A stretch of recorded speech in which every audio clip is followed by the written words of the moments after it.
तो दोस्तों आज मैं एक्सप्लेन करने वाला हूँ काफी टाइम बाद एक Korean supernatural horror action movie को जिसका नाम है होली नाइट डीमन हंटर, जो कि अभी हाल ही में ही यानी कि रिसेंटली 2025 में रिलीज करी गई थी। ये मूवी असल में एक वेबटून होली नाइट जीरो की सीक्वल स्टोरी है। तो अगर आपको ये वाली पसंद आती है तो मैं यहाँ पर उस वेबटून को भी लेकर आऊंगा जहाँ पर हमको जानने के लिए मिलेगा कि आखिर ये मूवी इस हद तक पहुंची कैसे।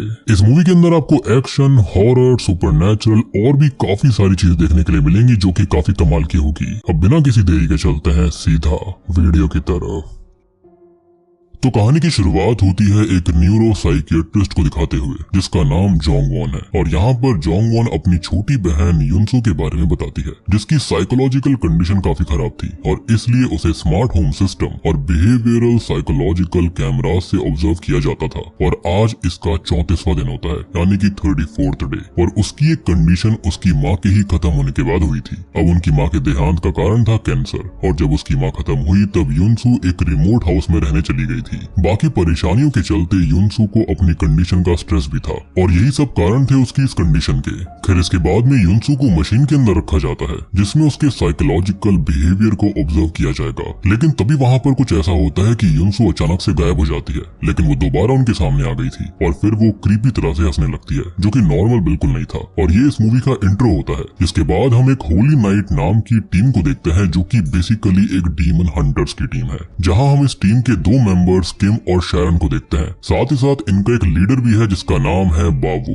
अब बावू के पास में असल में सुपर ह्यूमन स्ट्रेंथ भी है। शैरन के पास में स्पिरिचुअल पावर्स हैं जिससे कि वो डीमन या फिर स्पिरिट्स को सेंस कर सकती है। और आखिर में किम के पास कोई भी शक्ति नहीं है, लेकिन उसके पास बहुत ही भयानक नॉलेज है। और इसी बीच वहाँ पर एक डिटेक्टिव चॉय आता है जो कि एक आदमी को अपने साथ लेकर आया था। दरअसल उस आदमी की बेटी सुजिन गायब थी और इस बात को काफी दिन बीत गए थे। अब उस आदमी ने अपनी बेटी को ढूंढने के लिए डिटेक्टिव्स को भी भेजा था, लेकिन उनके साथ कुछ अजीब सा घटित हुआ और उनमें से 2 लोग मारे गए और एक तो क्रिटिकल कंडीशन में है। चॉय बताता है कि उन्हें उसकी बेटी को ढूंढना होगा। यहाँ पर अब वो बाबू के पास आते हैं जहाँ पर बाबू राजी हो गया था। अब वो आदमी यहाँ पैसे भी लेकर आया था, जिसके बाद वो आदमी वहाँ से चला जाता है। अब यहाँ पर चॉय अपना हिस्सा लेता है यानी कि पैसे लेता है, बेसिकली कमीशन, क्योंकि अक्सर वही क्लाइंट्स को उनके पास लेकर आता था। फिर इसके बाद उनकी टीम निकल जाती है अपना काम खत्म करने के लिए। अब दूसरी ओर हम एक खबर को देख पाते हैं जहाँ पर यह बताया जा रहा था कि सोल शहर और बाकी जगहों पर खून वाले केसेस बढ़ते जा रहे हैं, जिससे कि लोग काफी डरे हुए हैं और ये मर्डर्स असल में एक ग्रुप कर रहा था। तभी हम एक सीसीटीवी फुटेज देखते हैं जिसके अंदर एक आदमी होता है जो कि इन सब में शामिल था, लेकिन उस आदमी की शक्ल काफी डरावनी थी। साथ ही साथ उसकी आंखें भी डिमोनिक हो रखी थी।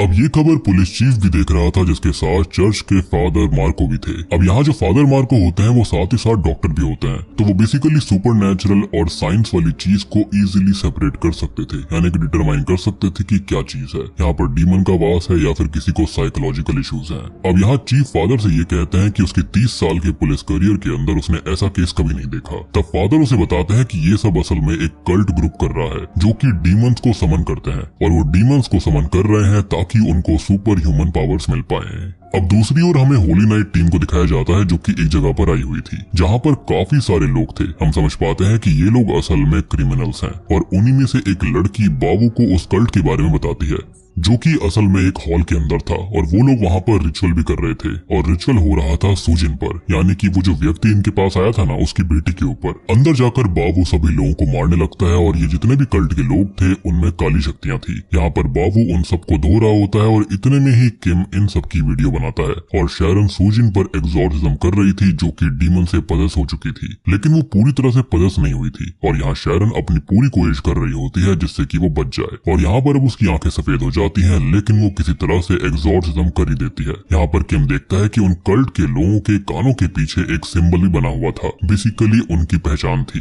अब यहाँ पर बाबू रिचुअल के सामान को आग लगा देता है, जिसके बाद वो वहाँ से निकल जाते हैं। अब सीन चेंज होता है जहाँ पर हम जोंग वॉन को देखते हैं जो कि हॉस्पिटल में थी। वहीं पर फादर मार्को भी होते हैं, और इसके बाद जोंग वॉन अपनी बहन को देखने जाती है जहाँ पर वो उसके लिए काफी परेशान थी। और अगर आपको याद नहीं है तो जोंग वॉन की बहन का नाम युनसू था। साथ ही साथ वो उसकी वीडियोस भी देखती है जिसके अंदर उसकी बहन युनसू काफी ज्यादा अनकंट्रोलेबल थी। अब दूसरी ओर हमको बाबू को दिखाया जाता है जहां हमको ये पता चलता है कि वो किसी से बात कर रहा था और असल में वो एक ऑर्फनेज बनवाना चाहता था। खैर तभी इसी बीच वहां पर किम और शैरन आए थे जहां पर किम बाबू को उस ग्रुप के टैटू के बारे में बताता है और अब वो लोग ये कहते हैं कि जो कोई भी कल्ट है वो लोग इस कल्ट के लीडर को जल्दी ढूंढ लेंगे। जिसके बाद वो लोग अपने ऑफिस में आते हैं जहाँ पर जोंग वॉन भी मौजूद थी। वो उनसे हेल्प मांगने आई थी और यहाँ पर जोंग वॉन को फादर मार्को ने भेजा था। बाबू पूछता है कि क्या उसे चॉय ने भेजा है, लेकिन वो कहती है कि नहीं, उसे फादर मार्को ने भेजा है। फादर मार्को का नाम सुनकर वो उसकी हेल्प करने से साफ इनकार कर देता है और कहता है कि वो उनके साइड वालों की हेल्प नहीं करते। लेकिन जोंग वॉन उन्हें पैसे देने लगती है और तब बाबू कहता है कि ये पैसे वो हॉस्पिटल में देगी तो ज्यादा बेहतर रहेगा और इतना कहकर वो वहाँ से चला जाता है। तब जोंग वॉन शैरन को एक पेन ड्राइव देती है जिसमें उसकी बहन की वीडियोस थी। वो ये कहती है कि एक बार वो इन वीडियोस को देख ले और फिर बताए कि वो हेल्प करना चाहते हैं या फिर नहीं। अब सीन बदलता है जहाँ पर हम जोंग वॉन को देखते हैं और जोंग वॉन अपनी बहन के पुराने वीडियोस को देख रही थी और यहाँ से हमको पता चलता है कि वो अपनी बहन की कितनी फिक्र करती है।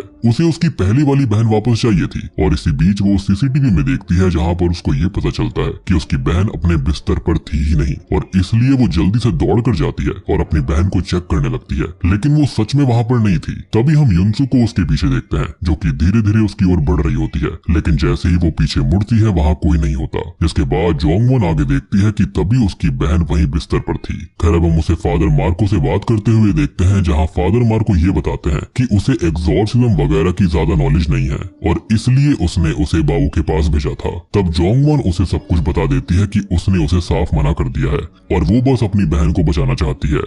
तभी दूसरी ओर हमें किम को दिखाया जाता है जो कि बाबू के पास आता है और वो शैरन के बारे में पूछता है। तभी शैरन भी वहाँ पर आ जाती है। किम उससे ये कहता है कि उन्हें उस पेन ड्राइव की वीडियो को देखना चाहिए, लेकिन बाबू कहता है कि रहने दो। जिसके बाद बाबू उन दोनों को उनकी सैलरीज देता है। तब किम ये कहता है कि शहर के अंदर लोग मरते जा रहे हैं और अब उनका काम भी थोड़ा मुश्किल होता जा रहा था, तो क्या वो उसकी सैलरी बढ़ाएगा। वो लोग बात कर ही रहे थे कि तभी वहाँ पर फादर मार्को आ जाते हैं जो कि बाबू से 10 साल बाद मिल रहे होते हैं। जिसके बाद मार्को और बाबू बात करते हैं। मार्को कहता है कि जोंग वॉन को उसने भेजा था लेकिन उसने मना कर दिया। वो बताते हैं कि जोंग वॉन की बहन की हालत वाकई में बहुत खराब है और उसे उनकी सच में हेल्प चाहिए। तब बाबू कहता है कि वो उसके काम में कभी इन्वॉल्व नहीं होगा और क्यों नहीं होगा, क्योंकि पास्ट में फादर मार्को की गलतियों की वजह से बहुत कुछ उसने सहा था। कई लोग खत्म हुए थे, सैक्रिफाइस हुए थे और कई सारे बच्चे भी उसके अंदर शामिल थे और फादर की वजह से लूसीफर नाम का डेविल आजाद हुआ था और यहाँ पास्ट में उनके साथ एग्जैक्टली क्या हुआ वो अभी हमें बताया नहीं जाता। खैर अब बाबू मार्को को साफ इनकार कर देता है कि वो उसका कोई काम नहीं करेगा। जिसके बाद सीन चेंज होता है जहाँ पर हम किम को देखते हैं जो कि वही वीडियोस देख रहा था। तभी वहाँ पर शैरन आती है जहाँ शैरन से ये कहती है कि 3 साल पहले बॉस यानी कि बाबू ने उन्हें लूसीफर नाम के डेविल से बचाया था और अगर वो वहाँ पर नहीं होता तो वो खत्म हो जाते। शायद वो एक मकसद से बच पाए हैं और वो मकसद है दूसरों की हेल्प करना और इसलिए वो कहती है कि उन्हें भी युनसू की हेल्प करनी चाहिए। यहाँ पर किम ये कहता है कि वो भी यही चाहता है। जहाँ पर वीडियो के अंदर युनसू धीरे धीरे वायलेंट होते जा रही थी और उसकी क्रीपी हरकतें भी बढ़ती जाती हैं।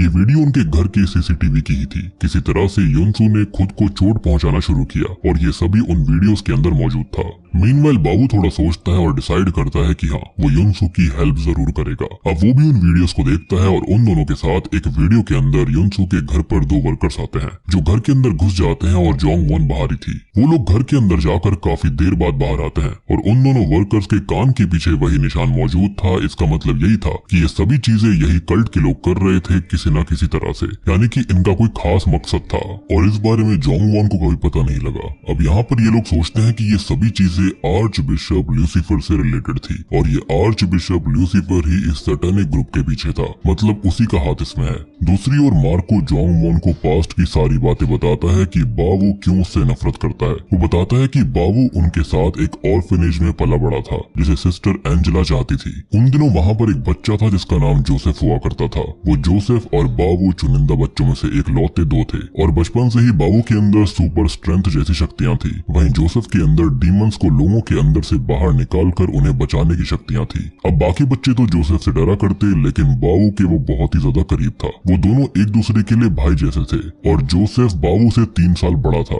बाबू हमेशा से जोसेफ को बचाते हुए आ रहा था और वो उसकी काफी फिक्र भी किया करता।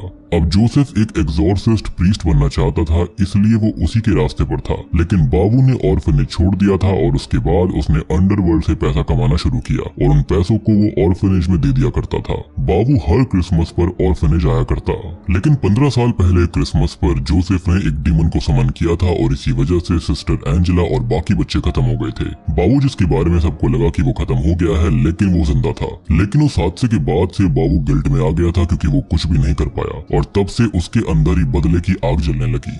अब जिस जोसेफ को वो अपने भाई जैसा मानता था और उसने ही अपनों के साथ ऐसा कर दिया, तो वो जोसेफ से बदला लेना चाहता था, लेकिन बाबू को पता नहीं था कि जोसेफ है कहाँ पर। और उस समय जोसेफ लोगों की जिंदगी को एब्जॉर्ब करके अपनी इविल पावर इंक्रीज कर रहा था। बेसिकली वो डार्क पाथ पर चला गया था, लेकिन इन सब पर मार्को को भरोसा नहीं था, इसलिए उसने इस हादसे के बारे में किसी को नहीं बताया। और यहाँ मार्को चाहता तो जोसेफ को रोक सकता था, लेकिन उसने कुछ भी नहीं किया और यही कारण था कि बाबू उससे सख्त नफरत करता था। और कहीं ना कहीं मार्को भी रीजन था लूसीफर के आजाद होने का, और ये सब बाबू मानता है। खैर अब रात में बाबू जोंग वॉन को कॉल करके कहता है कि वो लोग उससे मिलना चाहते हैं, जिसके बाद में बाबू, किम और शैरन जोंग वॉन से मिलते हैं, जहाँ पर जोंग वॉन को वो उन लोगों के बारे में बताते हैं जो उनके घर पर आते जाते थे, और कई बार तो वो हॉस्पिटल में भी आए थे और उन्हीं की वजह से युनसू का ये हाल हुआ था। और उनके शरीर पर कहीं ना कहीं वो सिंबल भी था, और यहाँ पर ये जो लोग है ना, वो रिचुअल का ही हिस्सा थे और उन्होंने ही युनसू के अंदर डीमन को पक्का समन किया होगा। और ये लोग असल में सेटन वर्शिपर्स होते हैं जो कि शैतान के रास्ते पर चलते हैं, लोगों को हार्म करते हैं, और इनमें से कुछ तो पूरी तरह से इंसान भी नहीं होते और वो डीमन के काफी क्लोज होते हैं और उनके अंदर काली शक्तियां भी मौजूद होती हैं। बेसिकली डीमंस ने उनको अपना होस्ट बनाया हुआ होता है, और यही सेम कॉन्सेप्ट हमने एग्जॉर्सिस्ट सीरीज के अंदर भी देख रखा है, जहाँ पर डीमंस जो होते हैं वो एग्जॉर्सिस्ट और प्रीस्ट वगैरह के अंदर ही आ रहे थे। अब यहाँ जोंग वॉन उनसे रिक्वेस्ट करती है कि वो लोग उसकी बहन युनसू को बचा लें, जिसके बाद ये लोग जाते हैं युनसू को देखने के लिए। उसकी हालत काफी खराब थी और यहाँ शैरन युनसू से डीमन के बारे में पूछने लगती है जो कि उसके अंदर मौजूद था, लेकिन युनसू कुछ भी नहीं बता रही होती, वो डरी हुई थी। और अब वो तभी अचानक से हंसने लगती है और बिस्तर पर चढ़ जाती है। तभी शैरन जो होती है वो एन्चेंटिंग पढ़ने लगती है, जिससे कि युनसू को तकलीफ हो रही थी, लेकिन वो रुकती नहीं है। तभी युनसू नीचे गिर पड़ती है और बाबू उसे उठाकर बिस्तर पर लेटाता है, लेकिन वो बेकाबू हो रही थी और तभी वो उन सबको अपनी शक्तियों से दूर धकेल देती है, जिसके बाद वो अचानक गायब हो जाती है। अब ये लोग जल्दी से सीसीटीवी में चेक करते हैं, लेकिन उन्हें युनसू हर मॉनिटर पर दिख रही थी। तब शैरन अपनी शक्ति से पता लगाती है कि वो है कहाँ पर, जिसके बाद वो सभी उसे ढूंढने निकल पड़ते हैं। लेकिन होता यह है कि जाते वक्त युनसू ने बाकी साइकोलॉजिकल पेशेंट्स को फ्री कर दिया था, जो कि इन लोगों को आगे नहीं बढ़ने दे रहे थे। तब बाबू उन सबको एक एक करके साइड करता है। इसी बीच युनसू बाहर निकल गई थी और उसके पीछे जोंग वॉन भी थी, लेकिन तभी युनसू अंधेरे में कहीं चली जाती है, उसको कोई खींच लेता है, जिसके बाद जोंग वॉन उसको ढूंढती है जो कि रोड के बीच में थी। अब जोंग वॉन उसके पास जाने लगती है और यहाँ पर युनसू बेहोश होकर गिर पड़ती है। तभी जोंग वॉन उसके पास आती है और उसको उठाने लगती है, लेकिन तभी उधर से एक ट्रक आ रहा होता है, तो वो उन्हें कुचलने ही वाला था कि तभी होली नाइट टीम आकर उनको बचा लेती है। जिसके बाद ये लोग जल्दी से युनसू को गाड़ी में डाल देते हैं और ले जाते हैं उसे उसी के घर पर, क्योंकि वो घर एक सुनसान इलाके में था जहाँ पर किसी और की जान को कोई खतरा नहीं होने वाला था।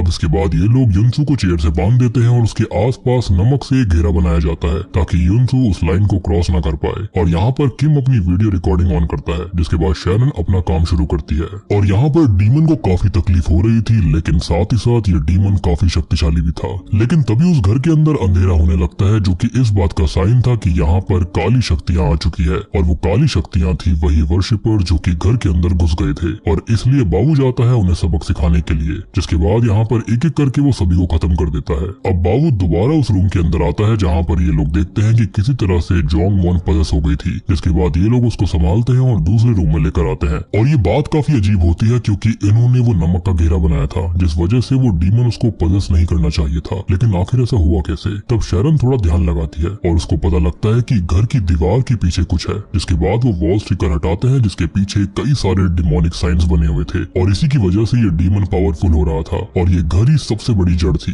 अब शैरन उन साइंस की पावर को कम कर रही थी कि तभी युनसू अचानक से चिल्लाने लगती है, जिसके बाद सभी युनसू के पास गए, लेकिन वो ये कहती है कि उसे ऐसा लग रहा है कि जैसे कोई उसके अंदर से निकला है, और अब वो काफी हद तक ठीक महसूस कर रही थी। ये सुनकर जोंग वॉन उसके पास जाने लगती है, लेकिन वो लोग उसको उसको रोक लेते हैं क्योंकि डीमन अब भी उसके अंदर था और वो बस उसे मैनिपुलेट कर रहा था। और ये बात बिल्कुल सही थी क्योंकि वो डीमन अभी भी उसके अंदर था। और मुझे ऐसा लगता है कि वो शायद से जोंगवॉन को पॉजेस करना चाहता था क्योंकि वो ज्यादा शक्तिशाली थी, बेसिकली बेटर होस्ट होती है। इसके बाद में वो डीमन बाबू के गिल्ड पर निशाना बनाता है और उसे उसके पास्ट के जरिए मैनिपुलेट करता है। लेकिन बाबू इस डीमन को गुस्से में मारने लगता है, लेकिन वो कोई और नहीं बल्कि शैरन थी जिसका गला वो दबा रहा था। इसके बाद शैरन उस पर दूसरा रिचुअल करने लगती है, लेकिन वो डीमन उसे भी मैनिपुलेट करने लगा था। अब वो डीमन जो होता है ना, उसको एक अलग ही दुनिया में लेकर चला जाता है, बेसिकली उसकी स्पिरिट को। मतलब कि उसका शरीर तो वहीं घर के अंदर था, लेकिन डीमन उसे दूसरी दुनिया दिखा रहा था। अब शैरन जो होती है उस डीमन से उसका नाम पूछती है, लेकिन वो नाम नहीं बताता। जिसके बाद वो दोबारा असल दुनिया में आते हैं जहाँ पर शैरन उस डीमन को मजबूर करने लगती है उसका नाम बताने के लिए। और तभी डीमन युनसु बनकर जोंगवॉन से मदद मांगती है और यहाँ पर डीमन उसके इमोशंस के साथ खेल रहा होता है, जो कि काम भी करता है। अब जोंगवॉन जो होती है वो लाइन क्रॉस कर देती है, जिससे कि वो सर्कल मिट गया था और अब यहाँ पर डीमन अपने पीक लेवल पर आ गया था और वो काफी शक्तिशाली हो चुका था।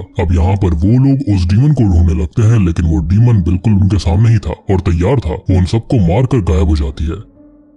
इसके बाद वो लोग उसे ढूंढते हैं और दूसरी ओर जोंगवॉन उसे सीसीटीवी की मदद से ढूंढ रही थी, लेकिन तभी वो सीसीटीवी मॉनिटर बंद हो जाते हैं। इसके बाद वो बुक शेल के पास जाती है जहाँ पर बुक शेल उसके ऊपर गिरने लगता है, लेकिन तभी बाबू आकर उसको बचा लेता है। अब इसके बाद उनको कुछ आवाज आती है जो कि किम की थी और किम को उस डीमन ने उठाया हुआ था, लेकिन वो लोगों के आने पर उसे छोड़ देता है। अब यहाँ पर ये सारी चीजें एक जगह से कंट्रोल हो रही थी। अब इसी बीच जोंगवॉन को ये याद आता है कि कल्ट के लोग जो थे वो रूप बदल कर आए थे और जोंगवॉन से उन्होंने वॉर हाउस के बारे में पूछा था। और ये सुनकर बाबू वॉर हाउस चला गया था जहाँ पर ढेर सारे वर्शिपर्स डीमन को बुलाने के लिए रिचुअल कर रहे थे और इसी के चलते ये सब हो रहा था। दूसरी ओर शैरन को डीमन का नाम भी पता चल चुका था जो कि था अस्मोडियस। और अस्मोडियस डीमन को हमने देखा हुआ है पैरानॉर्मल एक्टिविटी वाले लास्ट पार्ट में, यानी कि जो लेटेस्ट पार्ट अभी रिलीज हुआ था और मैंने उसे ऑलरेडी एक्सप्लेन किया है, तो आपको इसकी शक्तियों के बारे में और डिटेल में उस मूवी के अंदर पता लग जाएगा, जिसका लिंक आपको नीचे पिन कमेंट में टॉप पे ही मिलेगा। अब यहाँ पर वो उस डीमन को ढूंढ रही होती है कि तभी वो उसके सामने आ जाता है और युनसु की बॉडी के साथ वो था। वो लोग उस डीमन को रोकने की कोशिश करते हैं, लेकिन वो डीमन उनको बेहोश कर देता है।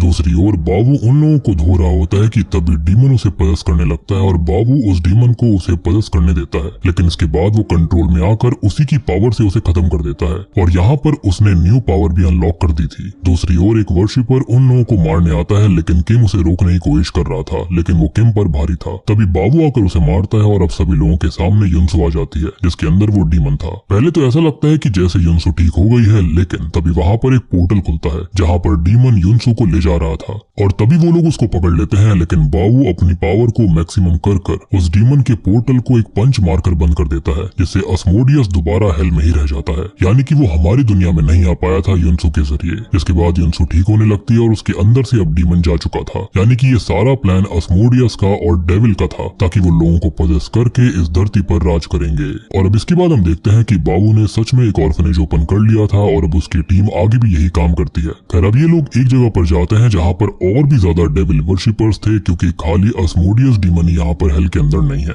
वहाँ पर और भी बहुत सारे डीमन के प्रिंस हैं जिनको धरती पर लाया जा सकता है, जिन पर बाबू और ये दोनों ही हमला कर देते हैं और बूम, इसी के साथ में ये मूवी यहीं पर खत्म हो जाती है। तो दोस्तों ये थी Holi night the demon Hunter film की कहानी। उम्मीद करता हूँ कि आपको पसंद आई होगी। अब देखो यहाँ पर अस्मोडियस डीमन और डेविल के बारे में बताया गया है कि कैसे वो डेविल वर्शिपर्स के जरिए इस धरती के ऊपर आने की कोशिश कर रहे थे, और ऐसा ही सेम कॉन्सेप्ट हमने एक्सॉर्सिस्ट सीरीज के अंदर देख रखा है, जहाँ पर ये डीमन जो थे वो यहाँ पर बहुत सारे एक्सॉर्सिस्ट लोगों को ही पजेस कर रहे थे, बेसिकली चर्च के लोगों को ही टारगेट कर रहे थे ताकि वो इजिली दुनिया पर कंट्रोल कर पाए। बाकी अगर आप चाहते हो तो मैं इसके प्रीक्वल यानी कि इसके वेबटून को भी एक्सप्लेन कर दूंगा, तो जल्दी से वेबटून लिख दीजिए कमेंट सेक्शन में ताकि उसका वीडियो जल्दा हूँ अगली वीडियो के साथ में। तब तक के लिए